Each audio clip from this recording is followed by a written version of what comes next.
E aí galera da Movida, tudo bem? Galera, tô fazendo um vídeo bem curtinho aqui para compartilhar com vocês uma ideia que eu vi na revista Venda Mais, tá? Dessa edição aqui, ó, Venda Mais, trazendo conselhos super bacana para nós que trabalhamos aí com gestão de equipes comerciais. Tem uma matéria aqui falando o seguinte: por que, tá? Por que os vendedores vendem mais no fim do mês? Interessante, já aconteceu, já deve ter acontecido com você. A tua equipe começa rastejando o início do mês, primeira semana, segunda semana, e daí depois, quando chega no finalzinho, os caras correm. E muitas vezes a gente não consegue fazer o objetivo, porque aquelas vendas que a gente deixou de fazer na etapa inicial do mês fizeram falta lá no final. Então, o cara faz uma analogia bem bacana na matéria, dizendo o seguinte: que se a gente se perguntar por que os vendedores vendem menos no início do mês e vendem mais no final do mês, a gente talvez se precipite em dizer porque brasileiro é assim mesmo, brasileiro deixa tudo para a última hora, não é verdade? Só que essa não é a razão. Baseado numa pesquisa, os caras chegaram à seguinte conclusão: maratonista, por exemplo, quando ele já pode ter corrido 44 quilômetros e 900 metros, mas quando o cara visualiza a linha de chegada, ele acelera o passo. Por que isso acontece? Os caras dizem na matéria o seguinte: que quando ele vê a possibilidade de vencer a maratona, ou simplesmente de cumprir a prova, que muitos se desafiam simplesmente para cumprir a prova, o organismo, o corpo, libera um hormônio chamado endorfina. Essa endorfina faz com que o cara sinta menos dor e mais euforia. Isso dá para o atleta o fôlego que ele precisa para chegar no final. E teve uma pesquisa também feita por um cara que está lá citado na matéria, chamado Clark Hull, um americano, psicólogo, que ele fez um experimento com ratos em um labirinto. Os ratos também, quando sabiam que estavam próximos do final do labirinto, aceleravam a velocidade. Interessante. Mas o que fazia com que tanto os ratos quanto o maratonista do exemplo acelerassem no final? O fato deles estarem visualizando que eles iam conseguir. O fato deles estarem visualizando o cumprimento do objetivo. O que a gente aprende com isso? Que a gente precisa, de alguma forma, durante o mês inteiro, mas principalmente na etapa inicial do processo, da meta, mostrar o quanto que o cara já andou e principalmente o quanto que falta para ele chegar no objetivo. E aí algumas empresas adotaram o procedimento de fazer meta diária. A Ambev, por exemplo, que é uma multinacional e trabalha no ramo de bebidas, ela adota esse procedimento. O vendedor da Ambev tem meta diária. Aí o cara todo dia tem que correr visualizando que ele vai conseguir atingir a meta, e aí ele chega lá. Mas no nosso negócio não funciona meta diária. Por quê? Porque o produto da Ambev é um produto de consumo regular. Todo dia se bebe algum tipo de bebida que a Ambev comercializa: cerveja, refrigerante, água mineral, suco. É produto de consumo diário. E o produto que nós trabalhamos não é automóvel. É mais complicado. É um produto baseado, é uma compra baseada num planejamento e não num consumo diário, numa necessidade diária de compra.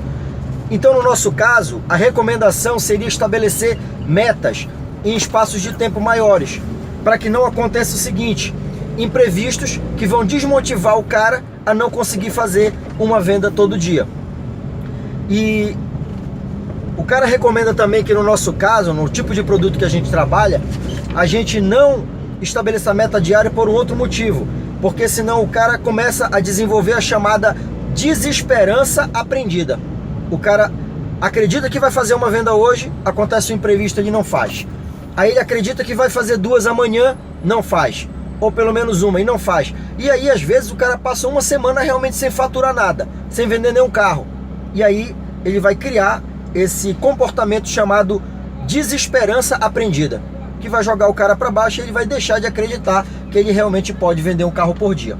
Então a recomendação é estabelecer uma meta razoável para um período razoável, e que ele consiga visualizar o atingimento daquilo. Eu, aqui em Belém, estabeleci no meu quadro de vendas, na minha organização no quadro de vendas, um período do mês dividido em 3 etapas, 3 dezenas.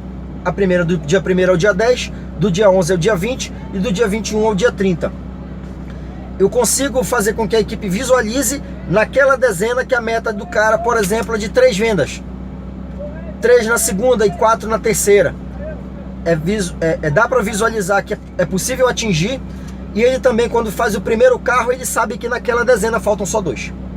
E é possível fazer esses 2. É possível buscar esses 2. E o cara vai buscar esses 2. Na segunda dezena, o cara vai correr atrás de mais 3. Ele faz o primeiro, vai correr atrás de mais 2. Faz o segundo, vai correr atrás de mais 1. E na terceira, que normalmente o mês é mais aquecido mesmo, o cara às vezes consegue atingir o número de 4 vendas para finalizar o mês dele com os 10 ou 12 carros, dependendo da meta que você estabelece para cada membro da tua equipe. Outro procedimento interessante para fazer é você reconhecer o que foi feito, de todo mundo. Vão ter pessoas na tua equipe que vão se destacar mais pelo número de vendas. Vão ter pessoas que vão se destacar mais pela qualidade da venda. A margem maior, o cara conseguiu fazer leasing, o cara conseguiu convencer o cliente a fazer um financiamento interno com a gente, JSL, Banco da Movida. O cara conseguiu ter um índice de aproveitamento melhor do que o outro, mesmo com uma quantidade maior, uma quantidade menor de atendimentos, o cara conseguiu converter percentualmente mais. Então isso vai de você olhar de forma mais clínica, de forma mais detalhada, o ponto positivo que cada um na sua equipe conseguiu apresentar. E essa meritocracia em cima de cada critério de avaliação é importante, porque você consegue dar força, você consegue motivar cada vendedor de uma forma diferente. Então, se eu tenho na minha equipe um vendedor que teve o melhor volume de vendas, eu dou uma estrelinha para ele e digo, cara, parabéns, nessa dezena você se destacou, você foi o cara no volume de vendas. Se eu tenho um cara que teve um volume menor, mas ele trabalhou uma margem melhor, eu vou dizer, cara, parabéns para você, porque você está trabalhando muito bem a margem. E assim por diante.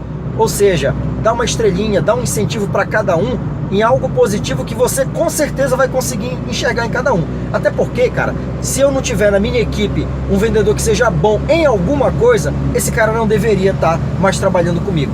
Então, ou eu não estou analisando a minha equipe direito, ou eu não estou fazendo análise nenhuma e estou deixando um cara ocupar um lugar, ocupar uma cadeira dentro da Movida que ele não merece, que ele não deveria mais estar lá. Mas basicamente é isso, estabelecer metas alcançáveis em prazos relativamente razoáveis e acompanhar o quanto o cara já fez e quanto falta para ele chegar no objetivo final.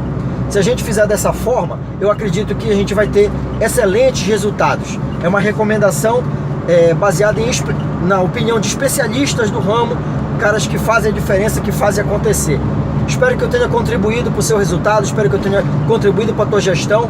E se você também tiver uma boa ideia, compartilha aqui no grupo. Vamos para cima, Centrão! Vamos fazer nossa meta esse mês. Vamos conseguir o nosso resultado. Parabéns para todos nós. Vamos para cima. Somos nós, Movida Centrão. Tamo junto!